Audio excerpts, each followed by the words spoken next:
మా ఈ 2 పిఆర్సీలు రావాలన్నా గవర్నమెంట్లో విలీనం అవుతుందని చెప్పి మేమందరం నమ్మి ఇంతకుముందు ప్రభుత్వమే చేయలేదు.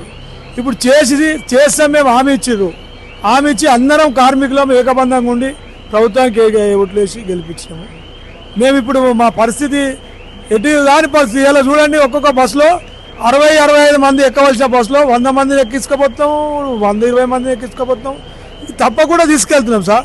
తీసుకోవాలి, శ్రమకు తగ్గ పనికి తప్ప మూల వేతనంగా ఉండాలి. 2 పిఆర్సీలు రావాలి. మరి డైరెక్ట్ గవర్నమెంట్ విలీనంలో చేయండి సార్. ఇప్పుడు 90% ప్రక్రియ అయిపోయింది, ఇంకా 10% ఉంది కదా. చర్చగా రమ్మంటారు. మరి మన వాళ్ళు చర్చలకు పిలిచినాక ఎందుకు రాము సార్? సమ్మె ఎందుకు పిలిపిస్తారు? వచ్చాక కాలయాపన చేస్తారు ఎందుకు? అంతే కదా. పిఆర్సీ పెంచినట్టు ఆ రోజు పిఆర్సీ పెంచారు. హెచ్ఆర్ఏ 20% ప్రతి కార్మికులు. ఇప్పుడు సిటీలో 30% 30 వచ్చేది 24 వస్తుంది. అదే సిద్దిపేటలో 18 వచ్చేది 14. అదే గజ్వేల్లో 12 వచ్చేది 11 అయింది. అట్లా పిఆర్సీ పెంచుకుంటూ హెచ్ఆర్ఏ తగ్గించారు. సరే చేస్తాయని, కానీ మాకు గవర్నమెంట్లో ఫస్ట్ విలీనం కావాలి. యూనియన్ ఫస్ట్ ఉండాలి సార్. యూనియన్ అనేది ఉండాలి ఫస్ట్. యూనియన్ లేకపోతే చాలా ఇబ్బంది అవుతుంది సార్. ఏదైనా చావైనా లీవ్ అయినా ఏది కావాలంటే చాలా ప్రాబ్లం అవుతున్నాయి. ఏది అడగలేకపోతున్నారు. ఇప్పుడు డ్రైవర్ ఏదైనా తప్పు చేస్తే ముందుకెళ్ళి వస్తే డ్రైవర్ సస్పెండ్ చేయండి సార్. డ్రైవర్ మధ్యలోకి వెళ్ళి వస్తే డ్రైవర్ ఏం చేస్తాడు? పనిష్మెంట్ ఇవ్వదు కదా. ఇలా కండక్టర్ ఉంది సార్. కండక్టర్ ఒక 70-80-100 మంది టికెట్లు ఇస్తుండు. ఇచ్చిన తర్వాత మధ్యలోకి ఉక్కిపోయి దుంకినా కానీ వాళ్ళు చూడకుండా కండక్టర్ ఏం చేస్తాడు? కండక్టర్ కూడా సస్పెండ్ చేయద్దు కదా అది. ఇప్పుడు డ్రైవర్ ముందు చూపు ఉంటే ముందుకెళ్ళి వచ్చి తలిగితే డ్రైవర్ సస్పెండ్ చేయండి. మధ్యలోకి వెళ్ళి వచ్చి దుంకి నువ్వు మధ్యలో వెంకపోయాకితే డ్రైవర్ ఏం చేస్తాడని కొంచెం చూసి మానవత దుప్పుతో డ్రైవర్ కండక్టరు నిజంగా చెప్తున్నా. డ్రైవర్ అయితే పొద్దున్న లేస్తే సాయంత్రం వరకు ఎంత ట్రాఫిక్లు ఉన్నా వెన్నుముక్క అరిగినా కానీ తీసుకొని అరిచేతిలో ప్రాణం పెట్టి ప్రతి ఒక్క నా ప్రాణం పోయినా సరే మిగతా వాళ్ళు బతకాలని అట్లా తీసుకొస్తాడు. అదే కండక్టర్ కృషి కూడా అలాగనే ఉంటుంది. పొద్దున్న లేస్తే నిత్యం రాత్రి వరకు చేస్తాం సార్. మా దృష్టి చూసి మమ్మల్ని మానవత్వంతో ప్రభుత్వంలో విలీనం చేయాలని మనవి చేస్తున్నాను. ఎందుకంటే ప్రభుత్వం విలీనైతే మాకు కూడా మేలు జరుగుతుంది సార్. ఈరోజు ఒక్కరు అడుగుదామంటే ఎవరికి బాధ చెప్దామంటే లేదు. రేపు ఎవరో చనిపోయినా లీవ్ కావాలంటే ఫోటో పెట్టాలి. ఇలా యూనియన్ అనే లేదు. వాళ్ళ ప్రభుత్వం విలీనం చేయకుండా యూనియన్ అనే మెయిన్ ఉద్దేశం యూనియన్ ఇవ్వాలి సార్. ఇప్పుడు నేను 28 ఏళ్ళు అవుతుంది సార్ ఆర్టీసీలో చేయబట్టి. చంద్రబాబు నాయుడు పోయిండు, రాజశేఖర రెడ్డి పోయిండు, కేసీఆర్ సార్ వచ్చిండు, మళ్ళీ కేసీఆర్ వచ్చిండు.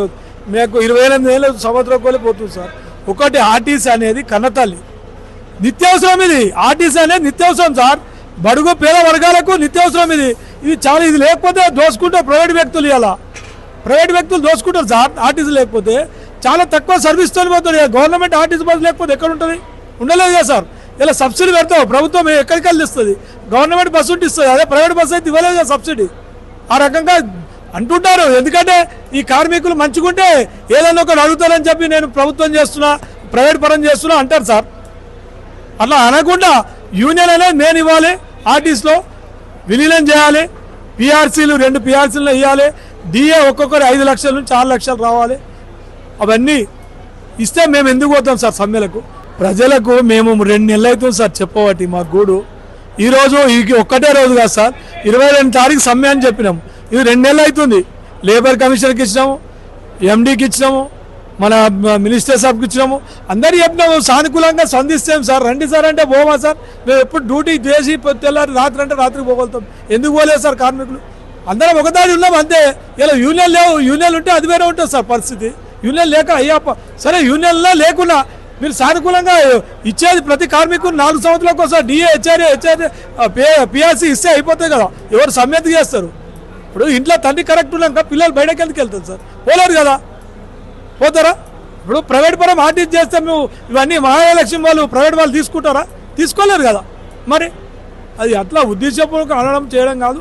కార్మికులు మంచిగా ఉండాలి, ప్రజలు మంచిగా ఉండాలి, అందులో అందరం మంచిగా ఉండాలి, ప్రభుత్వం మంచిగా ఉండాలి, అందరం మంచిగా ఉండాలి. ఫస్ట్ కార్మికులు అనేది ఒక ఉద్యోగులు మంచిగా చూసుకుంటే అన్నీ ఆటోమేటిక్ సట్టుగా అయిపోతాయి సార్. ఇలా 18-19 గంటలు చేస్తున్నాం సార్ డ్యూటీ. చేస్తలేమా? అన్నీ ఓటీ తగ్గించినా కానీ తప్పకుండా చేస్తున్నాము. అది దృష్టిలో పెట్టుకొని యూనియన్ ఇవ్వాలి, పిఆర్సీ ఇవ్వాలి తప్పకుండా.